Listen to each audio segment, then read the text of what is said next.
This is Karen with NewClevelandRadio.net, and it is time for Lessons Learned. And my guest today is someone that I met on another podcast, and really lucky to have met David Zimmerman because uh, David has his own podcast, and Meet the Biz is just so insightful. I mean, you don't have anyone on your podcast, David, that Mm. doesn't make your listeners feel good. And if you met some of his um, guests just walking down the street, you may have thought of maybe going to the other side of the street because maybe you weren't used to seeing somebody on crutches in a wheelchair, maybe somebody who looked a little bit different. But you know what? They look like me and you and talk like us as well when David gets them on Meet the Biz. So, David, thank you for bringing us such wonderful experiences. Oh, well, it's family. To me, it's family. I mean, and such a blessing at this time that we're going through to be able to actually do stuff like this and connect people. And I think it's really with people being home right now at this time and in front of their computer so much, they're exploring the internet and finding out, and a lot of times, how you said when you were saying God, people with differences and this and that, and I know that's what it is, but I don't think about that because I just bring on artists and creative, magic. So when people, when the audience is coming to watch it, they'll see this. Right. So they might not know somebody might also be a wheelchair user. But, again, what does, that doesn't make, that's just a small part of the person. So, what made you decide? You you had have a career, in Hollywood, um, and you decided to come together and um, work with people of different abilities. Why? You could have just been doing your thing, or is this your thing? I think it found me. I think I don't know if it found me or, what was the it factor. Um, I mean, when I first, and I've told this part of the story before where I was waiting tables when I first got here, wanting to be an actor. And, you get your job, get into your acting class. Of course, you get your place to live first. And, and a friend of mine, Mary Rings from Born to Act Players, who I didn't know it was Born to Act Players then, but she said, come to my class. And we were waiting tables together. We used to go up to the tables and sing to the tables and in character. I was a country farmer and she was Miss Hollywood, all in blue and a hat. And so anyway, I finally got to her class after about 2 months on a Saturday, opened the door, and there were 30 actors who also happened to have Down syndrome. And I fell in love the first day. And I think that really blasted the door open at that time. And that's from there, it was a domino effect. Then I got to meet Gail Williamson and her son Blair and Gloria Castaneda from the Media Access Office. And I just started teaching classes. And I was actually taking an acting class at the time from Corey Allen, who played Buzz in Rebel Without a Cause. So I was his assistant for 5 years. So I was assistant teaching, and I was learning from this master, and as well as, being his good friend. And he was like the grandfather I had never met. So that's how it started. I think, I mean, I've always been a people person. I mean, if somebody said, when did you go back? When was the first time you met somebody with a disability? I don't know. I know my father had issues throughout his life. He had I don't know, 3 or 5 hip replacements. It's different kinds of cancer, and I won't go into it, but it was a lot. So I was with him a lot before I moved to LA, and then toward the end as well. So you always have lived a life where you just see people. You don't see necessarily color, wheelchairs, crutches. You see the person for who they are. I do. I do. Yes. And I'm also learning that um, that it is good to see the color. It is good to see the differences and accept those, but not put those out as front, because it is part of each person's story and their history. So I have learned that over the years that you don't disregard that part of it as well. But I guess there are no buts, but uh, uh, I was going to say, especially with me, because I was born without one. But they say it's a Zimmerman butt. Now I lost my train of thought. When that happens, don't you? You know what? It's okay, because you know what? It probably wasn't that important, or it'll come back and we'll get it out of you. Okay. Okay. Next question, it'll come back. Well, it's interesting because growing up myself, yeah. I had a very dear friend who had polio, and she wore braces on her legs. She was the cutest, the nicest, smart, talented, and we all knew she wore braces. But we sort of looked past that, just like what you're saying, because we saw all the other abilities that she had. So maybe wearing braces meant that she had to walk slower. She couldn't run like we could. So we adapted, and we didn't feel sorry for her, because I'll tell you, she had some abilities that many of us wish we had. Okay. She could sing, she could dance. And let me tell you, she could dance. I couldn't even dance. Okay. And I don't wear braces. And she sort of taught me how to look at people and say, you know what? How are you going to take that and make it something that works for you? Yeah. And so, and that's what I see happens on Meet the Biz. Your guests are talking and you say, oh, wow, look what they're doing. They have a voice. They can sing. They can dance.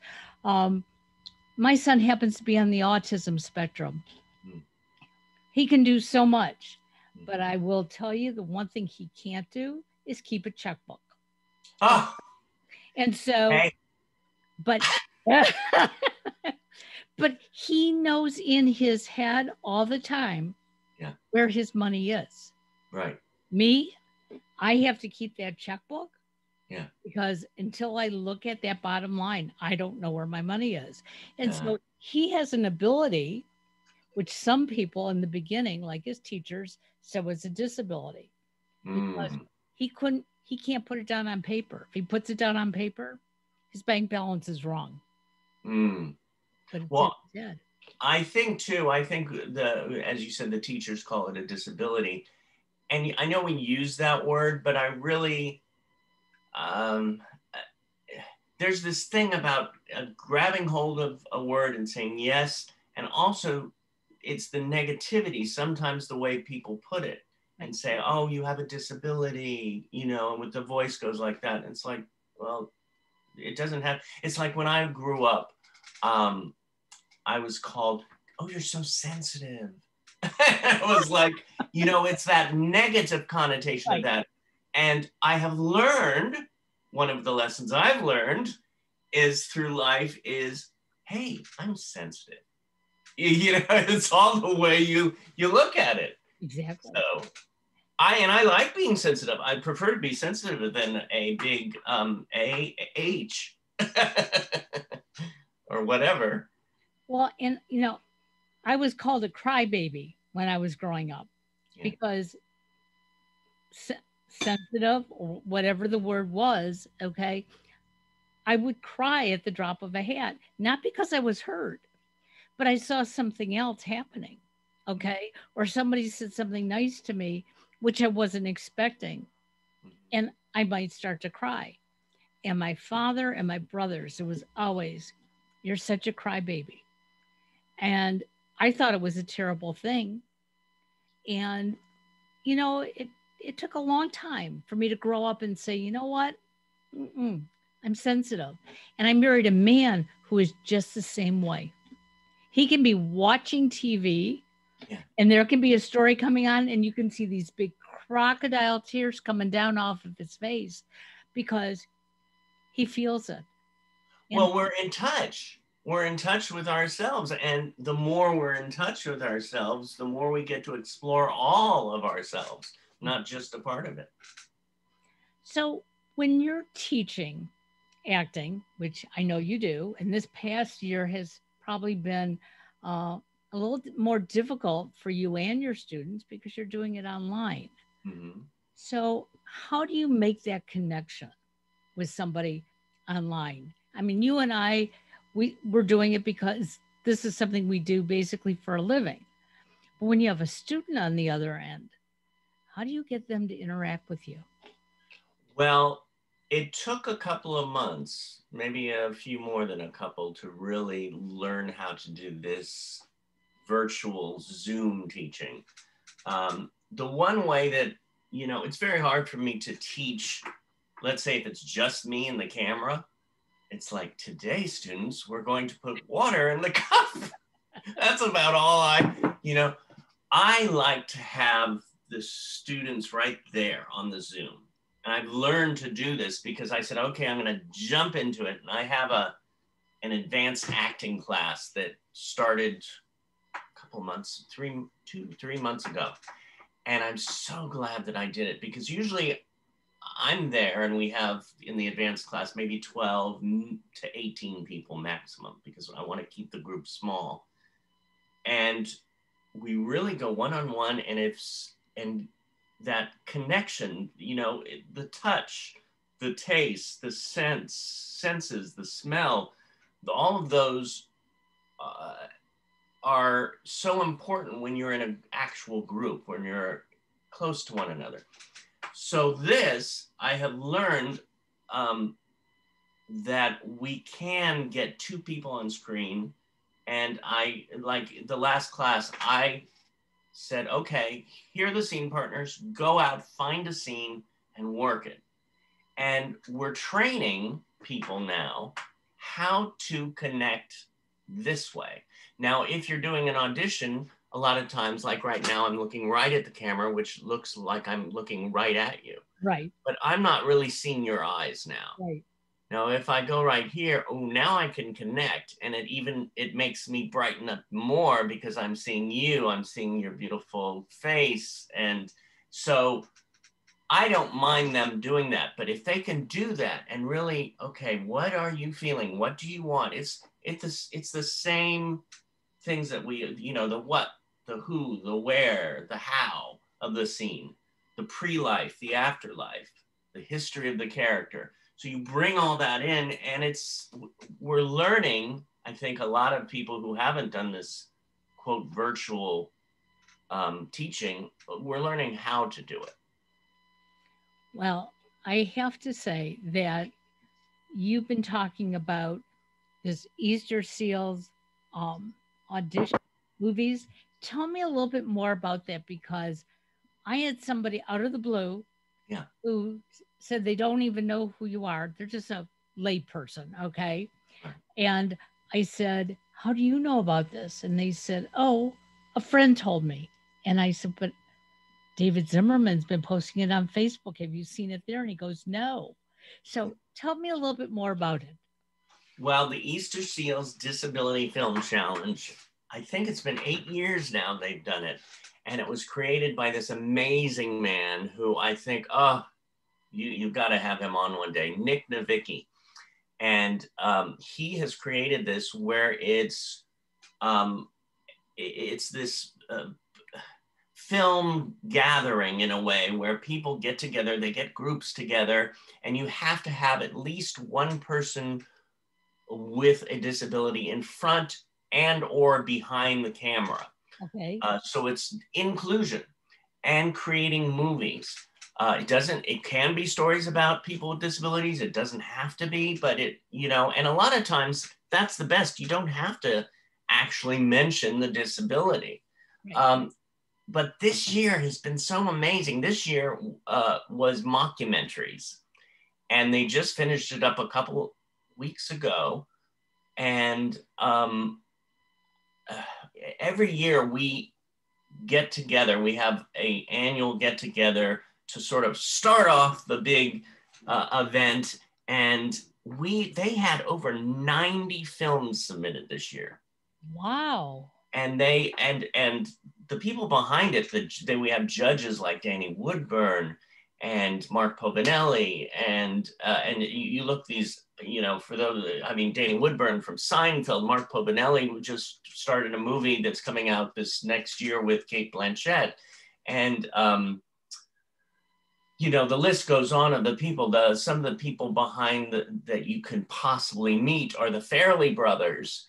And so for those who win these maybe 3 to 5 awards, depending what year it is, they get, money, a couple $1,000s, but not just that. They get connected to either directors or casting directors to help guide them and take them to the next level. They get in different film festivals. So it's really, an amazing annual event. And it's for everybody. It's for everybody, any artist who wants to create a film and connect. And this year was so special, too, for me. Last year I did a film and I produced it. I finally, after all those years, said, I'm going to do it. And it just felt the right thing. And it was a documentary called Honey Bunny. And I'm so glad I did it because it was a different experience. I hadn't experienced actually doing it. I'd been involved with the festival, but it was one of those moments in my life when I said, oh, wow. And it showed me that in 5 days, I could do a film, and something that meant something to me. This year, I helped cast a couple of films, and like I Solve Problems. And again, that was such an inspiring that I was inspired in a way by myself, that what I do, I don't, as me, I just do what I do.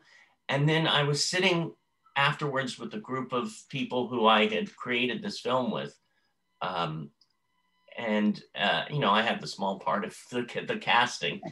And these people were all thanking me, and I was going, oh, did I do that? I do it. So.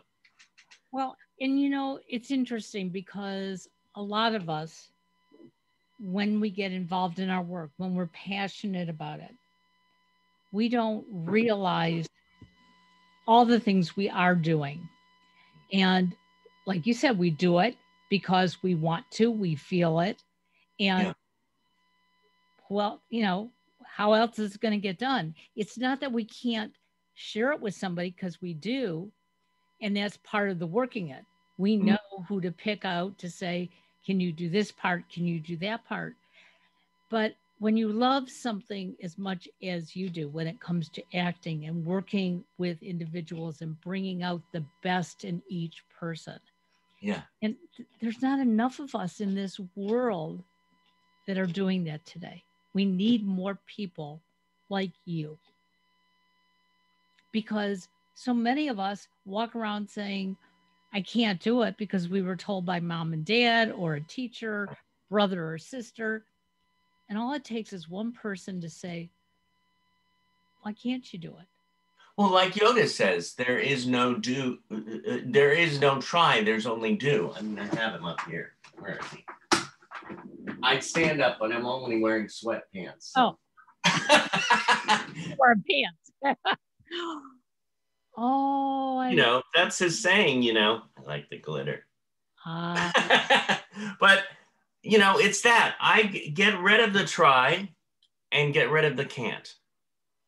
And then you have the doors sort of go. well, and you know, that was something that I had a hard time learning. Um, Having, like I said, a son on the spectrum. Um, we were told when he was, I think, 10 years old by the county that we would be lucky if he could push a broom, and that would be his job for the rest of his life. And this young kid, he just looked that psychiatrist in her eyes and said, I'm going to prove you wrong. And he went back to school the next day and he said, I don't want an aide anymore. And if you're going to give me an aide, have them hide in the corner. If I need somebody, I'll ask for help. Yeah. And that's when I started changing and I realized, you know what? We all have abilities. You know, I knew he could do more than push a broom. Right. And Right. now when I meet people and they say that they can't do something, is it A lot of people want to put us in boxes. exactly? Every person, they want to say, okay, this person's that, this person's this. It's like, no box. You don't need a box. And we can change over the years too. We could change over them by the end of this interview. That's so now that the pandemic is maybe clearing up a little bit, at least we can hope. Um, what are your plans for the future? Well, I got my shot. What is it? 7 days ago. So I'm losing. Anyway, by the 14th, I'm free to go out with my mask. Right. And I am right now blessed to be spending some time with my mom, who just had her 95th birthday. And we had a wonderful celebration virtually with a lot of people. And then I was here with her and my brother. And at the same time, I'm still working with and teaching at Performing Arts Studio West, which is like a second home. I mean, and also we've had, I think we're over 100 students now. Just over the pandemic, we've been growing because we have virtual classes, we have YouTube classes, we have Zoom classes, we have private coachings. You know, back to the coaching idea too, and this might have been what I was about to talk about when I forgot, was some of the connections and the coachings that I have done. And I usually just applaud when the actor or the student gets to that next level. That's what makes me have so much joy, which makes me tear up. Kaylee Versfeld, who you interviewed, right? God, she is so amazing. And watching her on The Good Doctor. Yes. I thought she was acting. And then at the end, when I realized she wasn't, because I looked her up and then I read a comment that you had online, it was like, she's just like excellent. She made it natural, but she also made it look like she was acting. And I think it's because Sean acts. Oh, okay. Oh, well, I mean, I'd love to meet him one day. But I have to say, she does it. She did it. And I always say, you know, as the teacher, some teachers say, well, I'm glad you took, you know, I helped you with this and that. And that's fine too, because, you know, you have to give yourself yes, this is what I do. But I always look at it as I'm here just to go like this. You have all the magic. You're doing it. So Kaylee has that magic. I can just say, well, try this or try this. And so we did the audition. That's what they do at Performing Arts Studio West. If one of the students has an audition, we go over the audition, we help film it, then you get the call back, and then you get the job. And I didn't fly out there or anything, but you know, we would work on it if she needed it. But the thing is, as she has grown so much, and as you could see, you know, and I don't even call it acting, I call it being. I mean, she was so in that role on The Good Doctor. I was tearing up because it was like she was so there. So it's fun. And that, like I said again, that is a thing that brings me the most joy. I remember growing up, and now, you know, at first I was saying, today we're going to discuss lessons that you've learned. I'm like, what lessons? Did I learn any lessons? And now they're just coming out. Right. Like I always want, you know, above my door used to be a Hollywood sign in black and white. And I would say, I'm going to go there and become an actor and I'm going to be in the business. I'm going to be in Hollywood. And yes, I've done acting, and I did get there. I did do that dream.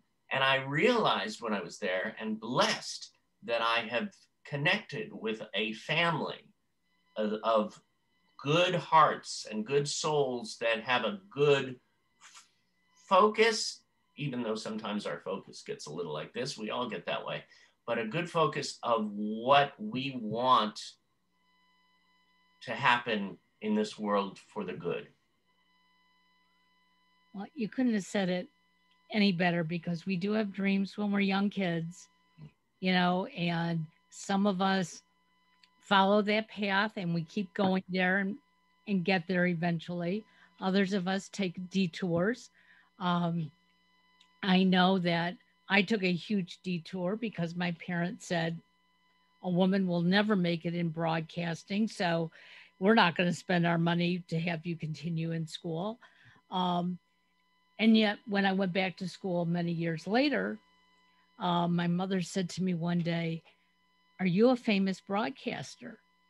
And I said, "Absolutely, on newclevelandradio.net." And she goes, "That's wonderful, dear."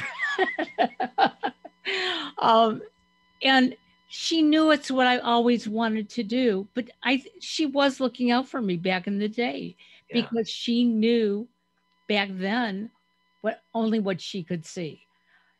I think today we're a little bit more open-minded, and we're taking chances, because if you don't take a chance, you're not living your life. And those chances don't have to hurt you, but you got to learn from them. Yeah.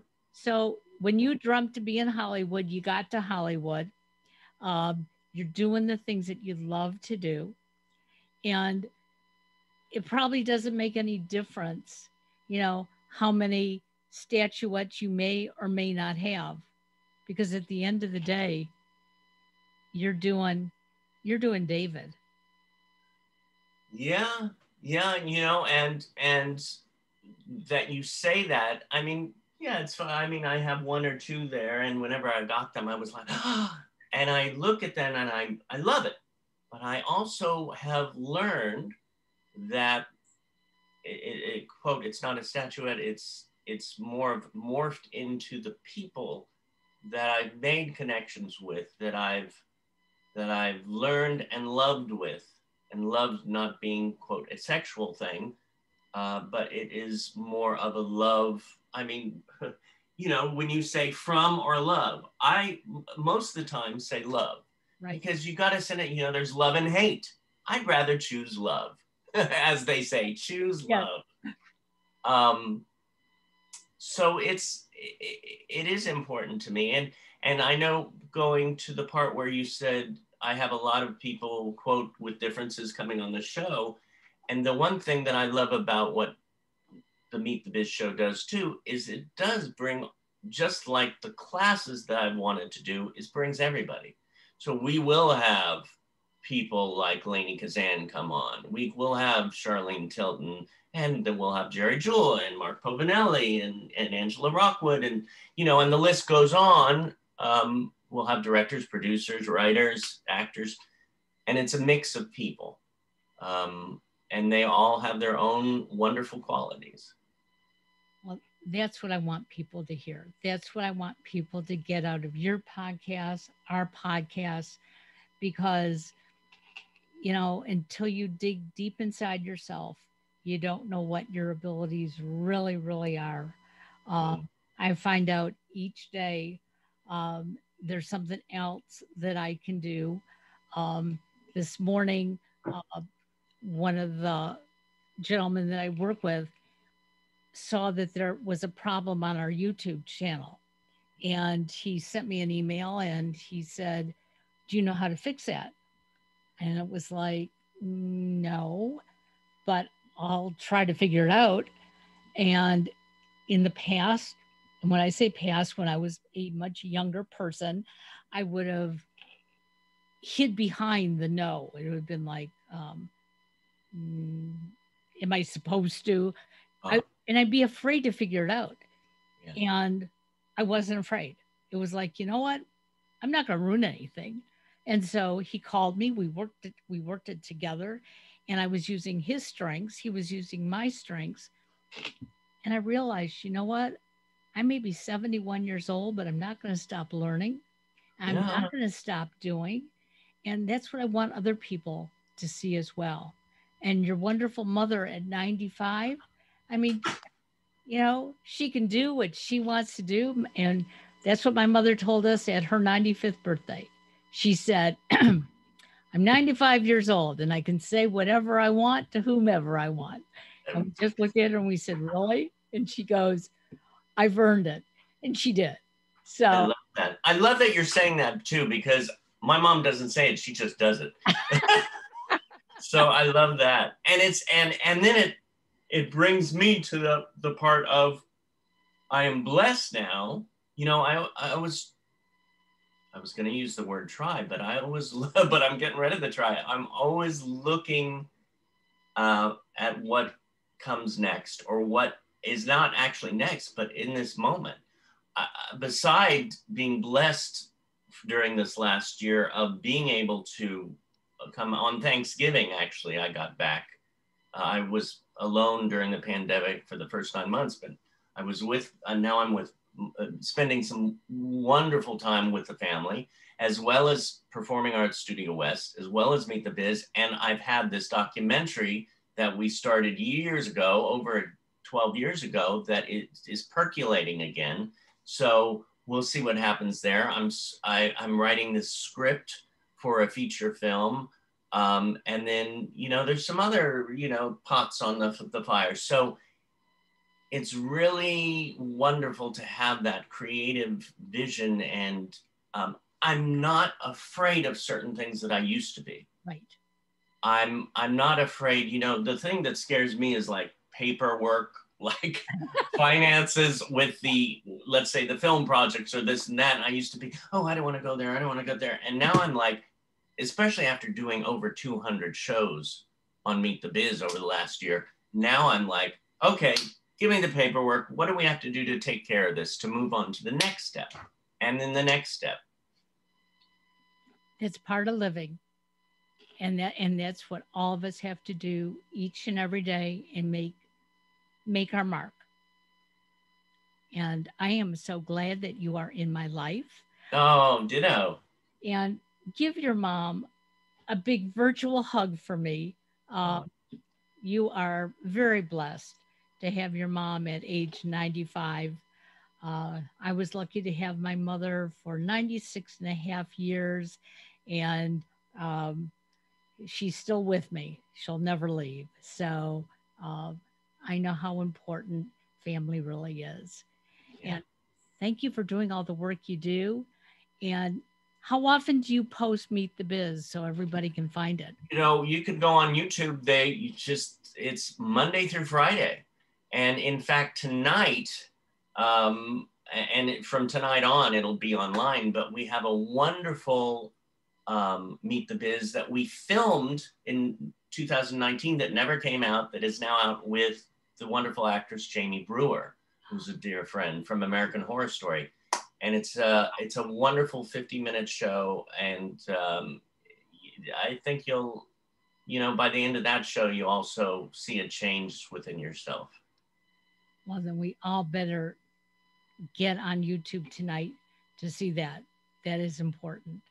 Thank you so much. Stay in touch. Oh, yes, I will. You too. Soon. Have a All great right. day. Bye bye now. Thank you. Thank Bye. you.